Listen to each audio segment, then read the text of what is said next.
مرحبا، اليوم بدي اعملكم صينية البطاطا مع البروكلي بالفرن، ان شاء الله تعجبكم.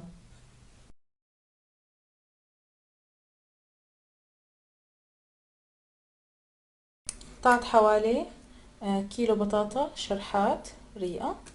هلا بحط لها ملح، فلفل،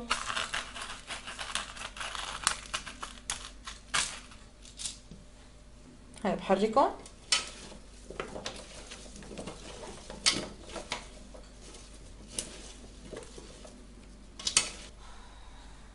هلا بضيف الزبدة، الشرحات، يعني حوالي معلقتين زبدة او 100 جرام من الزبدة.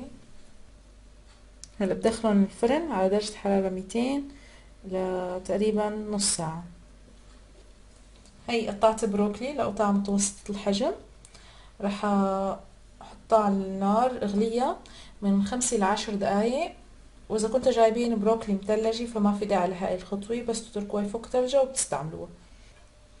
هلا طلعت البطاطا من الفرن، بشوفها اذا استوت خلص تمام. اضيف فطر اول شي، كمان طبقة فطر. نضيف البروكلي، حاول فتفتها شوي وانا عم نضيفها بايدي، بعمل قطعة صغيرة. بدي احط كريمة طبخ، بس يلي ما عنده كريمة طبخ ما أنا متواجدة، ممكن تحطوا 3 كاسات حليب مع 3 بيضات وملح وفلفل.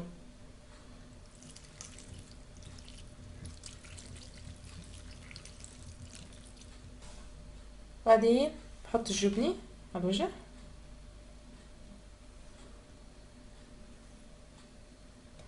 برجع على الفرن على درجة حرارة 200 من 10 دقايق لربع ساعة. وهي الصينية بعد ما طلعت من الفرن أخذت معي ثلث ساعة على درجة حرارة 200.